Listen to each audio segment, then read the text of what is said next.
이번 단어는 각도에 대해서 공부해 보도록 할 거예요. 우리 친구들 각이라는 것도 도형입니다. 자, 우리 각의 크기는 얼마일까요? 라는 거 각의 크기를 비교하기 전에 각이 어떤 도형이었죠? 바로 한 점에서 시작되는 두 반직선으로 이루어진 도형을 각이라고 합니다. 예를 들어 점 니은에서 반직선, 니은, 기역, 반직선, 니은, 디귿으로 이루어진 도형이 있다라고 했을 때 이때 점 니은을 각의 꼭지점, 그리고 두 반직선을 각의 변이라고 하죠. 읽어주는 방법은 각, 기역, 니은, 디귿 또는 각, 디귿, 니은, 기역 이렇게 두 가지 방법으로 읽어주는데 두 방법의 공통점은 각의 꼭지점이 가운데 오도록 읽어줘야 되는 것도 주의해줘야 되는 내용이었어요. 우리 친구들 기억나요? 좋아요. 자, 그러면요. 우리 각의 크기 한번 비교해 봅시다. 가, 나, 다. 자, 우리 친구들 각의 크기라는 거는 지금 이렇게 두 반직선이 서로 얼마나 벌어져 있는가를 말하는 거랑 같아요. 그래서 많이 벌어져 있으면 각의 크기가 커지는 거고 오므려져 있으면 각의 크기가 작아진다라고 볼 수 있는데 예를 들어 우리 부채로 이해하면 아주 쉽게 우리 친구들이 받아들일 수 있을 것 같아요. 자, 두 개의 부채살이 있는데 부채살을 쫙 벌리면 어때요? 부채가 펼쳐지죠? 그랬을 때 양 끝에 있는 이 부채살이 벌어집니다. 각의 크기가 커지는 거고 오므리면 바로 각의 크기가 작아진다. 그런 느낌으로 우리 이제 각의 크기 비교해 볼게요. 지금 가나다가 있어요. 자, 우리 친구들 가하고 나 두 개만 일단 비교했을 때는 얘가 좀 더 기네? 얘가 짧죠? 가가 더 큰 것 같아. B 아닙니다. 각의 크기는 아까도 얘기했지만 이렇게 얼마나 회전되어 있느냐라고 생각하면 되기 때문에 변의 길이와 관계없이 두 변이 벌어진 정도에 따라 비교를 해주면 되는 거예요.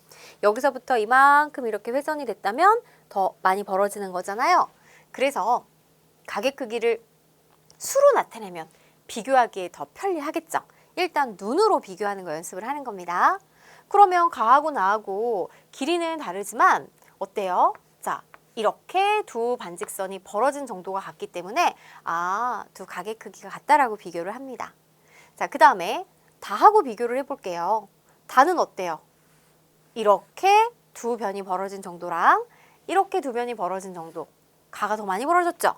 그 말은 가의 각의 크기는 다의 각의 크기보다 더 크다라는 걸 알 수 있습니다. 자, 우리 친구들이 조금 헷갈리는 게 이제 선생님이 길게 이렇게 그렸다고 해보세요. 이렇게 길게 그렸을 때랑 이렇게 짧게 각의 크기 그렸을 때랑 얘가 더 크다라고 생각하면 안 된다는 얘기입니다. 바로 이렇게 벌어진 정도를 보면은 이쪽이 더 많이 벌어졌기 때문에 이쪽 각의 크기가 더 크다라고 비교하는 거예요. 좋아요. 그럼 눈으로 비교할 때 선생님은 가하고 다하고 조금 헷갈려요. 좀 비슷해 보이기도 한데 좀 정확하게 비교하고 싶습니다. 그래서 우리 이번 단원을 공부할 때는 우리 친구들 준비물이 있어요. 각도기를 준비해 주세요. 자, 정확하게 수로 나타내면 비교하기 아주 쉽겠죠. 그럼 각의 크기를 직접 재보도록 할까요? 도구는 각도기입니다. 각의 크기를 수로 나타낼 때는 단위가 있어요. 도 이렇게 오른쪽 위에 점을 동그라미를 살짝 그려가지고 이런 단위를 사용해요. 그러면 90도인 직각을 똑같이 90으로 나눈 하나를 1도라고 하고 1도라고 써줍니다. 우리 친구들 직각은 어때요? 이러한 종이를 한 번 접고 그 다음에 두 번 접어서 펼치면 여기가 직각이 되는 거잖아요. 직각이 90도랍니다. 그러면 각도기로 각도를 잴 때 방법이 있어요. 내 맘대로 막 재는 게 아니라 각도기의 중심을 각의 꼭지점에 맞추고 각도기의 밑금을 각의 한 변에 맞춘 다음 각의 나머지 변이 만나는 각도기의 눈금을 읽어주는데요. 그림으로 알아볼게요. 자, 각도기를 관찰을 하면요. 밑금이 어디냐? 여기가 밑금이 아니라요. 여기가 밑금입니다. 안쪽에 수가 시작되는 금이 있어요. 그리고 중심은 바로 여기입니다. 우리 친구들 자를 보면요. 이렇게 자가 있으면 여기가 0부터 이렇게 1, 2, 3, 4 이렇게 써 있잖아요.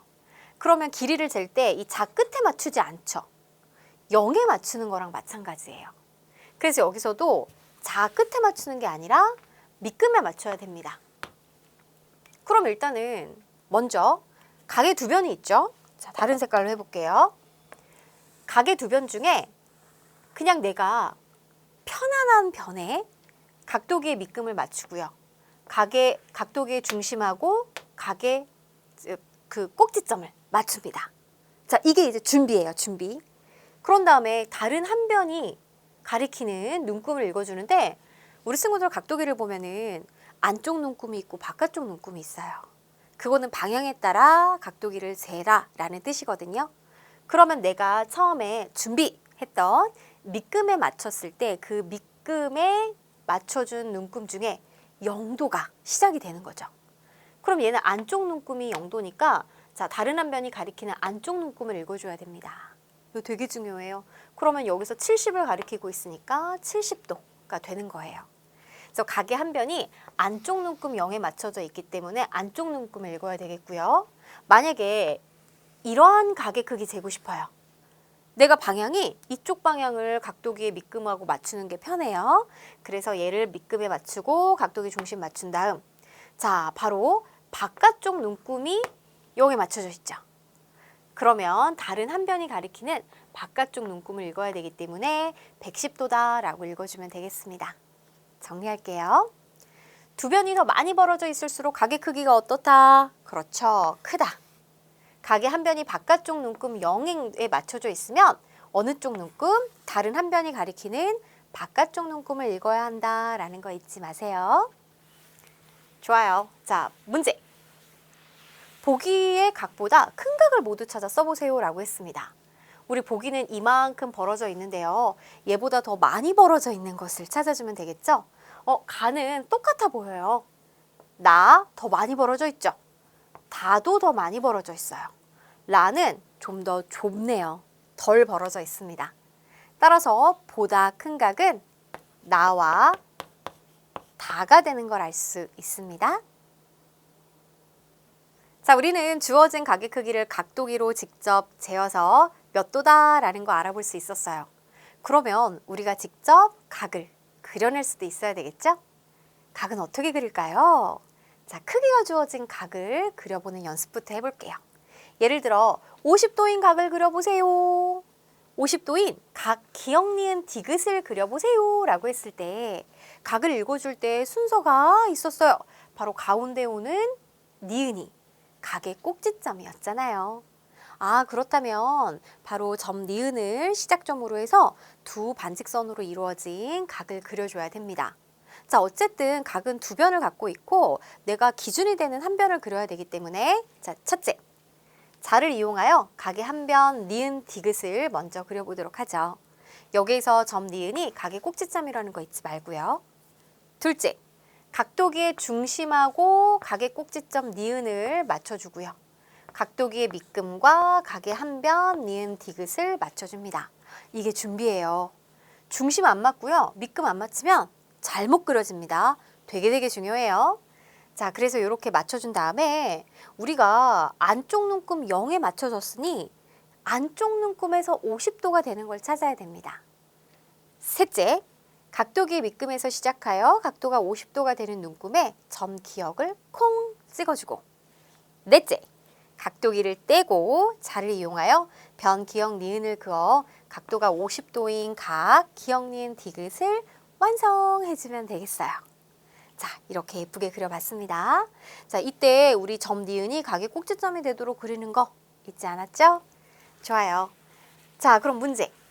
각도기를 이용하여 크기가 60도인 각을 그리는 순서대로 동그라미 안에 번호를 써넣으세요 라고 했습니다. 먼저 첫째, 각의 두 변 중 기준이 되는 한 변을 그려줍니다. 자, 이것이 바로 몇 번? 여기네요. 짠! 그 다음에 내가 그린 이 기준인 한 변과 각도기의 밑금을 맞추고 그 다음에 바로 각의 꼭지점하고 그 다음 각도기의 중심을 맞추는 거죠. 자, 이 과정이 여기 있어요. 밑금과 중심 맞췄습니다. 둘째. 그 다음에 내가 맞춘 눈금이 0을 가리키는 게 바깥쪽이니까 바깥쪽 눈금에서부터 60도가 되는 부분에 점을 찍어줍니다. 그것이 셋째죠? 자, 점 찍어주는 과정 이 그림에서 보여주고 있어요. 셋째, 각도기를 떼고 점과 각의 꼭지점을 연결합니다. 넷째 이렇게 완성할 수 있겠네요. 직각보다 작은 각과 직각보다 큰 각을 알아볼까요? 우리 이 두 각에다가 예쁜 이름을 붙여줬습니다. 먼저 각의 크기에 따라 이제 분류해 보았는데요. 0도보다 크고 직각보다 작은 각을 예각이라고 해요. 약간 예리하게 생긴 각이라서 예각이라고 이름을 지어주지 않았을까라고 생각을 합니다. 그 다음 직각 90도보다 크고 180도보다 작은 각을 둔각이라고 합니다. 조금 둔해 보이는 각인가? 우리 그림을 볼게요. 직각을 기준으로 생각하면 돼요. 그래서 직각보다 작은 각, 여기가 이제 예각이 되는 거고요. 직각보다 큽니다. 자, 이것을 우리 이렇게 어때요? 좀 더 크죠? 둔각이라고 합니다. 아, 그렇다면 0도보다 크는 거니까 우리 친구들 0도는 예각이 아니에요. 0도보다 큰 각, 예각이라고 하는데 그럼 이 예각은 또 직각인 90도보다는 작다라는 거 알 수 있어야 되는 거고요. 그리고 90도보다는 큽니다. 그럼 둔각인데 이 둔각은 영원히 계속 큰 게 아니라 180도보다는 작아야 된다라는 범위도 함께 챙겨주세요. 자, 그럼 우리 친구들 선생님이 퀴즈 낼게요. 89도는 무슨 각? 90도보다 작으니까 예각. 91도는요? 둔각이 되겠죠. 89도와 91도 모두 직각하고 비슷해 보이지만 눈으로 우리 친구들이 판단하면 안 됩니다. 직각이라는 건 이렇게 직각 표시가 있으니까 이런 표시가 있을 때만 직각으로 이해를 해줘야 되는 것도 잊지 마세요. 좋아요. 예각과 둔각이라는 새로운 각 이름 배웠고요. 자, 문제. 주어진 각을 예각, 직각, 둔각으로 분류하여 기호를 써보세요 라고 했습니다. 자, 먼저 기준이 되는 직각부터 선생님 찾아볼게요. 직각은 어때요? 이렇게 반듯한 각을 말하죠. 아, 그래서 가하고 마가 직각이 되겠고요. 그 다음에 나는 직각보다 작은 각입니다. 우리 친구들이 이 직각 부분을 이렇게 대보면 알 수 있어요. 얘보다 덜 벌어져 있잖아요. 그죠?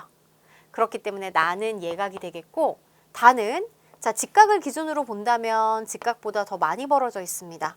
둔각이 되겠고요.